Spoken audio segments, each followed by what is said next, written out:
Bismillahirrahmanirrahim.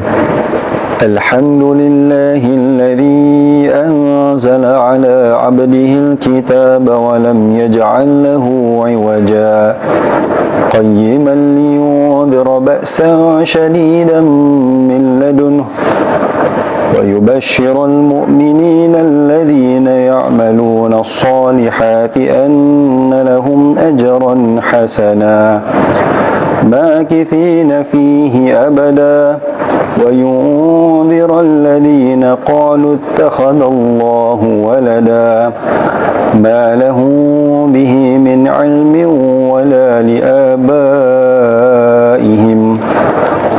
كبرت كلمة تخرج من أفواههم إن يقولون إلا كذبا فلعلك باخع نفسك على آثارهم إن لم يؤمنوا بهذا الحديث أسفا إنا جعلنا ما على الأرض زينة لها لنبلوهم أيهم أحسن عملا وإنا لجاعلون ما عليها صعيدا جرزا أم حسبت أن أصحاب الكهف والرقيم كانوا من آياتنا عجبا إذ أوى الفتية إلى الكهف فقالوا ربنا آتنا من لدنك رحمة وهيئ لنا من أمرنا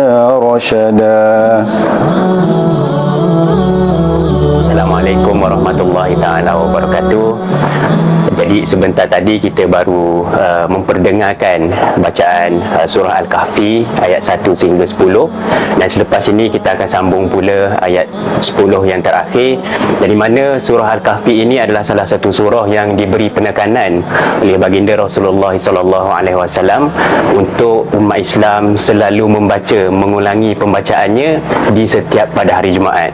Jadi ada beberapa mafhum hadis yang kita boleh bawa untuk menunjukkan kepentingan surah ini dan fadilat yang ada di dalam surah Al-Kahfi ini. Antaranya mafhum Rasulullah SAW sebut berkenaan dengan sesiapa yang membaca surah Al-Kahfi pada hari Jumaat, maka akan diberikan, akan dikurniakan cahaya kepadanya di antara dua Jumaat.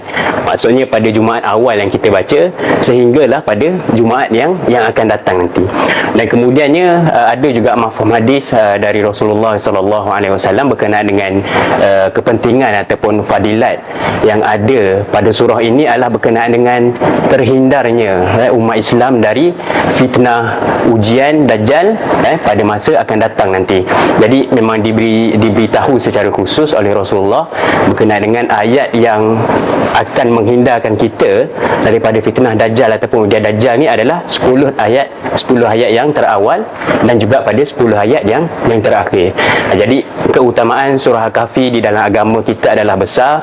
Jadi secara umumnya Al-Kahfi pada 10 ayat yang pertama ini membincangkan berkenaan dengan beberapa perkara. Kalau kita boleh mengambil ibrah, kalau ada perkara yang kita boleh mengambil sebagai tadabbur kita kepada ayat-ayat Al-Quran, ada beberapa poin utama yang diberi penekanan oleh Allah Subhanahu Wa Taala dalam surah ini. Yang pertamanya berkenaan dengan Al-Quran sebagai panduan ataupun kompas kehidupan manusia. Dan Al-Quran ini sebagaimana yang diberitahu oleh Allah Subhanahu Wa Taala adalah sebuah panduan, sebuah guideline yang diberikan kepada manusia untuk mengatur kehidupan kita, bagaimana kita ingin menguruskan kehidupan kita secara keseluruhan, baik dari sudut perundangan dia, sudut bermuamalah dia, munakahat dan sebagainya. Jadi setiap sisi-sisi kehidupan manusia, setiap aspek-aspek kehidupan manusia ini sudah diberikan panduan oleh Allah Subhanahu Wa Taala. Jadi apa yang tinggal kepada kita adalah untuk kita sama-sama menjadikan Al-Quran ini sebagai panduan ataupun batu asas dalam setiap tingkah laku kehidupan kita, dalam semua aspek yang ada dalam kehidupan kita ni. Bagaimana bagaimana kita berinteraksi dengan manusia, bagaimana kita bermuamalah dalam jual beli dan sebagainya. Semua itu sudah disediakan panduan secara spesifik dan khusus oleh Allah Subhanahu Wa Taala. Jadi ini adalah buku, ini adalah panduan, ini adalah guideline yang diberikan oleh Allah Subhanahu Wa Taala, walaupun diturunkan komplit penurunan Al-Quran ini beribu tahun yang lepas, tetapi sebagaimana yang disebut Al-Quran ataupun kehadiran agama Islam ni sebagai rahmat kepada seluruh alam. Jadi relevan Al-Quran ini akan berlaku sampai bila-bila. Jadi dekat sini penting untuk umat Islam sama-sama menjadikan Al-Quran ini sebagai panduan, sebagai batu asas dalam melakukan sesuatu dalam kehidupan kita. Jadi itu yang pertama. Kemudian yang kedua pula adalah berkenaan dengan beberapa ayat yang Allah Subhanahu Taala sebutkan di dalam surah ini adalah berkenaan dengan peringatan kepada hamba-hamba ataupun makhluk-makhluk terhadap dua perkara, iaitu terhadap ancaman ataupun terhadap seksa yang akan dikenakan kepada manusia yang telah melampaui batas. Dan keduanya adalah berita gembira kepada mereka yang beramal soleh dalam kehidupan dia, makithina fihi abada. Dan bermaksud dekat situ, bila mana seseorang hamba itu berlaku membuat sesuatu mengikut seperti mana yang Allah Subhanahu Taala turunkan, tidak membuat apa-apa perkara yang dilarang oleh Allah Subhanahu Wa Taala, kita mengambil kehidupan ini pada jalan takwa. Takwa ni seperti mana yang ada sahabat Rasulullah sebut, takwa ni apa? Takwa ni diibaratkan kita berjalan dalam kawasan ataupun di sekeliling kita ni penuh dengan duri-duri. Jadi seperti mana yang kita tahu, kalau kita berjalan dalam satu lorong, satu laluan yang penuh dengan duri-duri ini, kita akan lebih berhati-hati kan, takut duri-duri ini akan memberi kesan calar pada kita. Jadi macam itulah takwa pun sebenarnya, mengambil kehidupan ini pada jalan takwa, beramal soleh dan dikurniakan ganjaran oleh Allah Subhanahu Wa Taala syurga pada akhirat sana. Jadi yang Allah Subhanahu Wa Taala sebut dalam ayat Al-Kahfi pada awal-awal ni adalah makithina fihi abada. Maksudnya kita semua akan berada di dalamnya selama-lamanya, tanpa dikurangkan pun nikmat berada dalam syurga itu. Ini satu benda yang besar, ganjaran yang besar yang dikurniakan oleh Allah Subhanahu Taala sebagai peringatan kepada orang Islam. Kau buat sungguh-sungguh, beramal bersungguh-sungguh, melakukan segala amal soleh, meninggalkan segala perbuatan-perbuatan yang mungkar, Allah akan kurniakan kepada kamu satu ganjaran yang besar, yang sebenarnya secara perbandingan tidak setanding pun dengan amal yang kita buat pada kehidupan kita di dunia ini. Itu poin yang kedua dia, peringatan berkenaan dengan supaya hamba ini tidak melampaui batas, dan peringatan berita gembira yang diberikan oleh Allah Subhanahu Taala kepada hamba-hamba dia yang berlaku ataupun yang membuat amal-amal soleh dalam kehidupan kita. Dan relate pula dengan poin yang tiga di dalam 10 ayat yang pertama ini adalah berkenaan dengan dijadikan dunia ini ataupun segala perkara yang ada di dunia ini sebagai perhiasan dan juga sebagai tempat ujian bagi seorang manusia ini untuk Allah nilai siapakah yang paling bagus kehidupan dia dari sisi agama Allah Subhanahu Taala.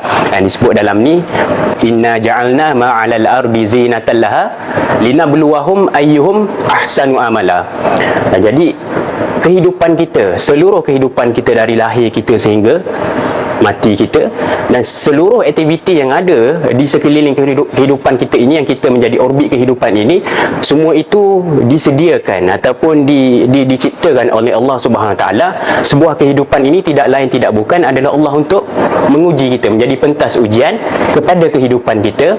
Siapakah dalam kalangan yang ramai-ramai yang ada di muka bumi ini paling bagus, paling baik amalannya, ahsanu amala, paling baik. Jadi dekat situ pun sebenarnya ada penekanan bahawa kehidupan untuk beramal soleh ni perlu mengambil dalam bentuk perlumbaan.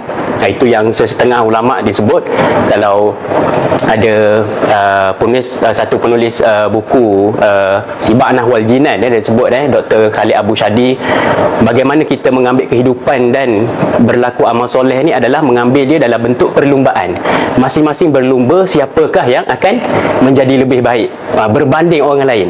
Bukan saja kita nak jadi baik, tetapi kita menjadi lebih baik, ahsanu amala, berbanding orang lain. Jadi secara rangkuman umumnya, kalau kita ingin mengambil nilai, ingin mengambil makni daripada 10 ayat pertama ini, yang pertama tadi kalau kita boleh simpulkan semula berkenaan dengan penekanan Al-Quran yang diturunkan oleh Allah Subhanahu Wa Taala sebagai panduan bagaimana kita ingin menjalani kehidupan kita.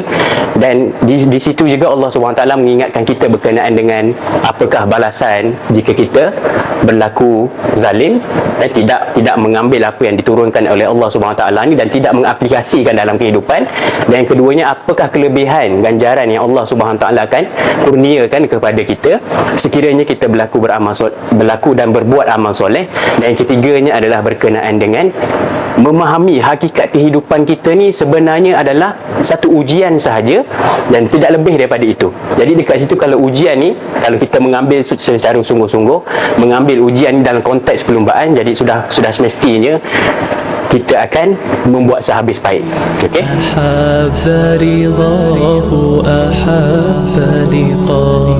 يظل يجيء إلى ربوة قرار ويسمو